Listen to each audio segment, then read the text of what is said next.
औज़ुबिल्लाहिमिनश्शैतानिर्रजीम बिस्मिल्लाहिर्रहमानिर्रहीम। IHR news international homeopathic revolution news, HCD homeopathic challenge, discuss news, mirror news और homeo 5 news से मैं हूं आपका मेज़बान homeopathic physician doctor Rana Mohammad Sarwar. नाज़रीन जीवकार, इस वक्त हम सरगोदा रोड जो सोसाइटी है सिटी हाउसिंग सोसाइटी मोटरवे पे हम मौजूद हैं और तहरीक लबैक पाकिस्तान का ठाठे मारता हुआ अवाम का समुंदर और एक जमे गफीर जो है तहरीक लबैक पाकिस्तान के कारकुनान, मेंबरान, ओहदेदारान जो हैं आज पूरे फैसलाबाद में 28 अप्रैल 2023 बरोज़ जुम्मतुल मुबारक के फ़ौरन बाद जो है वो एक रैली निकाली जा रही है, जिसका पीछे आप अकब में देख सकते हैं कि कितनी बड़ी रैली है। और उसकी रैली की क़यादत जो है फैसलाबाद डिवीज़न के अमीर जो हैं मियाँ अकमल हुसैन रिजवी साहब कर रहे हैं और उनके साथ और बहुत सारे जितने भी तहरीक लबैक पाकिस्तान के कारकुनान, मेंबरान, ओहदेदारान हैं वो इस रैली का हिस्सा हैं। और ये रैली जो है नाज़रीन जीवकार, जैसा कि आपको मालूम है कि 14 अप्रैल को जो एक वाक़या हुआ था जिसमें जो है लाहौर की एक औरत, मालून शैतान औरत जो थी सना, उसने हजूर नबी करीम सल्लल्लाहु अलैहि वसल्लम की शान अक़दस में गुस्ताखी की। फिर उसके बाद उसकी जो एक बहन है वो सिटी हाउसिंग सोसाइटी फैसलाबाद में रिहाइश पजीर है, उसका नाम हुमा है, हिना है या हुमा है, उसने भी हजूर नबी करीम सल्लल्लाहु अलैहि वसल्लम की शान अक़दस में गुस्ताखी की। फिर उसका जो हस्बैंड है डॉक्टर अहमद नवाज, उसने भी हजूर नबी करीम सल्लल्लाहु अलैहि वसल्लम की शान में गुस्ताखी की। और आज तीनों लोग जो हैं वो पाबंद सलासल हैं और कानून नाफज करने वाले जो अदारे हैं उन्होंने उनको गिरफ्तार करके तो उन्हें जेलों में डाला हुआ है। तो तहरीक लबैक पाकिस्तान के जो PP 116 के जिम्मेदार हैं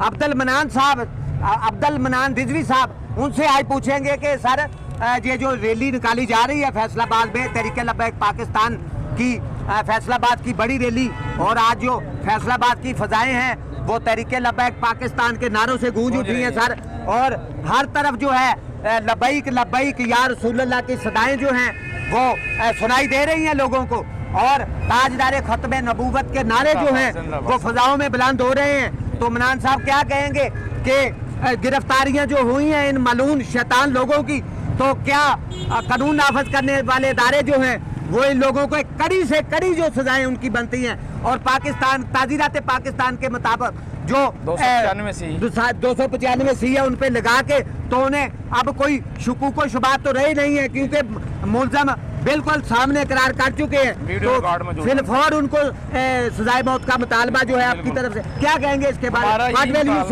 अबाउट इट? जी, हमारा यही मुतालबा है, ये अवाम की जो जज्बात हैं ये वही हैं जो हजूर नबी करीम सल्लल्लाहु अलैहि वसल्लम की जो रेड जोन है 295 सी, जब पाकिस्तान में ये कानून मौजूद है तो उस पर अमल दरामद नहीं हो रहा। उसकी बुनियादी वजह इसका ताना बाना बाहर से मिलता है। जब फ्रांस की चूड़ियों ने ये गुस्ताखियाँ की थी तभी उसको सजा दी जाती, तो दूसरा कोई अब यहाँ पैदा ना होता। एक माह में मुसलसल 5 ऐसे वाक़यात हुए हैं पैदर पे कि उसका कोई भी सतबाब नहीं किया गया। हमें हुकूमत पे बिल्कुल अतमाद नहीं, ना पिछली हुकूमत पे था ना इस पे अतमाद है। अगर होता तो ये कानून पास खुद अमल करते, लेकिन यहाँ पे कोई अमल नहीं हो रहा। अवाम के जज्बात का कोई ख्याल नहीं रखा जाता, और यहाँ पे एक बाप का जो अपना बदला लेने पे राजी नजर आते हैं, लेकिन जब नमूस रसालत की बात आती है तो हमें आज़ादी इज़हार राय की तरफ मोड़ा जाता है और मीडिया भी खामोश हो जाता है। और हुक्मरान जो ले पालक हैं, जो IMF से चंदे पे गुजारा करते हैं, जिनकी तनख्वाहें बाहर से आती हैं, क्या हम सोच सकते हैं वो इस बात का भी इंसाफ करेंगे? इसलिए इस बात ने हमें सड़कों पे आने पर मजबूर कर दिया। और ये तो ट्रेलर है, अगर इन्होंने इससे ज़्यादा कुछ किया, अगर उनको करारवा की सज़ा नहीं दी गई तो हम इससे ज़्यादा भी आगे तक जाएंगे, और जो भी हदें हुई हम इंशाल्लाह वो भी पार करेंगे। क्योंकि यहाँ पे गरीब का और शरीयत का फैसला नहीं होता, अमीर को ही सब कुछ है। अदालतें अगर इंसाफ होती तो आज 136वें नंबर पे होती। सबसे आला अदालतें जो अपने बेनिफिट ले रही हैं, जज सबसे ज़्यादा तनख्वाहें ले रही हैं, उनको बहुत सी मराहत हैं, लेकिन इंसाफ का ये हाल है कि ना गरीब को इंसाफ मिल रहा है और ना शरीयत पे उंगलियां उठाई जा रही हैं। और जिसका जो जीता है वो भौंकता है, और जिसका जो चाहता है वो शरीयत पे मजाक बनाया हुआ है। लिहाजा इनका मुआवजा होना चाहिए, इनको करारवा की सजा मिलनी चाहिए, इनकी गर्दनें तन से जुदा होनी चाहिए। हम तो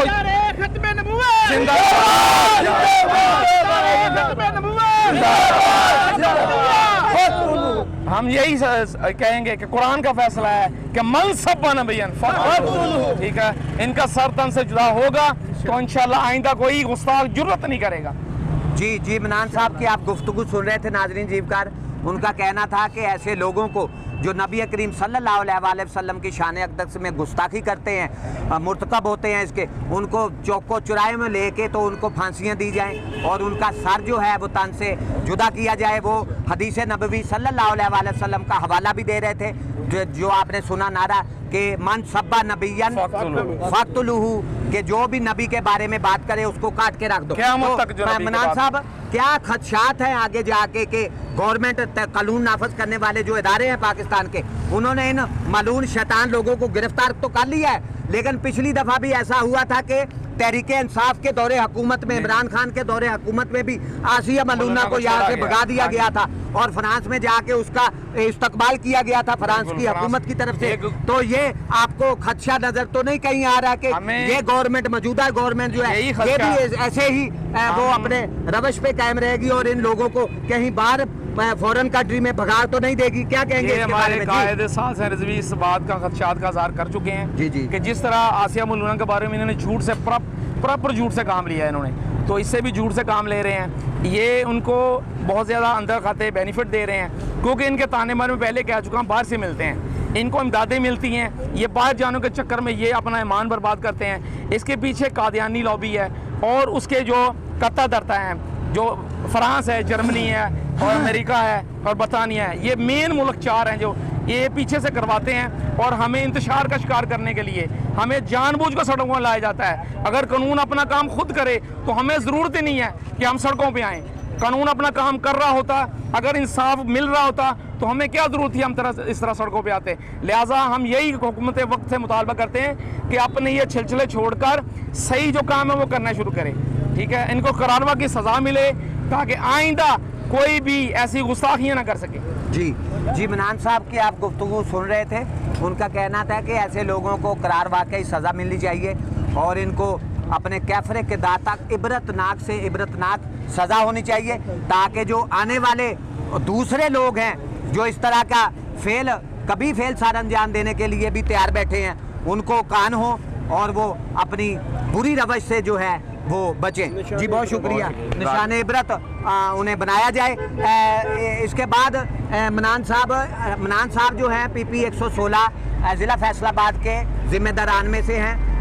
क्या कहेंगे मनान साहब के CPO जो है फैसलाबाद के, जो यहाँ जमे गफीर पहले भी जमा हुआ था 14 अप्रैल के दिन, जब उसने गुस्ताखी की थी हजूर नबी करीम सल्लल्लाहु अलैहि वसल्लम की शान अक़दस में, तो लोगों ने उसको घर तोड़ने की तक गए थे और शीशे भी तोड़े थे। फिर उसके बाद उसको वो निकाल के मार भी सकते थे उस खातून को, लेकिन जो CPO के जिम्मेदार ऑफिसर हैं पुलिस में, अली नासर रिजवी साहब, उन्होंने आवाम को जो है वो मुंतशिर किया था। तो पुलिस का जो फैसलाबाद में करैक्टर है, किरदार है, उसके बारे में आप क्या कहेंगे कि पुलिस जो है किस हद तक इस केस को जो है हैंडल कर रही है? पता चला था कि CPO साहब ने खुद इसकी जिम्मेदारी ली है जी, और उन्होंने कहा था कि मैं एक मुसलमान हूँ, मैं भी कलमा गू हूँ, लिहाजा मुझ पर एतबार किया जाए। लिहाजा हमने आवाम के जज्बात को ठंडा रखा और पुलिस पे एक बार फिर एतमाद करते हुए जो मुलज़मा है उनके हवाले की, इसीलिए कि ये इनको उन्होंने कहा था कि फांसी तक पहुंचाना मेरा काम है, ये मीडिया पे मौजूद है, उन्होंने पूरी जिम्मेदारी ली थी।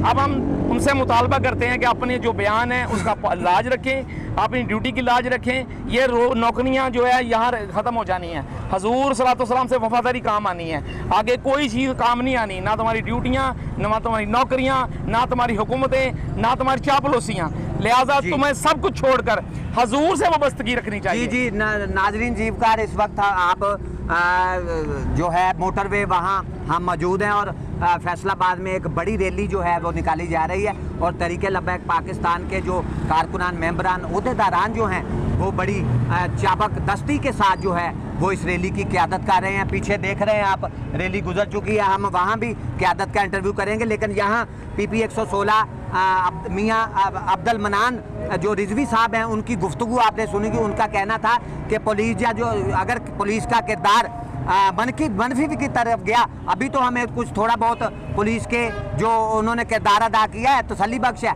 लेकिन आगे जाके अगर उनके कोई रद्दोबदल इस मामले में की गई तो फिर ये एहतजाज का दायरा कार जो है, फिर रैलियों का दायरा कार जो है वो इसको पूरे मुल्क तक इसको लेके जाएंगे और अपना हजूर नबी करीम सल्लल्लाहु अलैहि वसल्लम की खत्म नबूवत और तौहीन और रसालत के बारे में जो ये उन्होंने इक़दाम किया है उसके खिलाफ सख्त एक्शन लेंगे और तहरीक लब्बैक पाकिस्तान की जो क़यादत है वो इसको जो है निशान इबरत बना के छोड़ेगी। इसके साथ ही नाजरीन जी का आपका मेज़बान homeopathic physician doctor Rana Mohammad Sarwar IHR news, HCD news, mirror news और होम्यो 5 न्यूज़ से आपसे इजाज़त चाहता है। अपना और अपने बच्चों का ढेरों ख्याल रखिएगा। अल्लाह हाफिज़।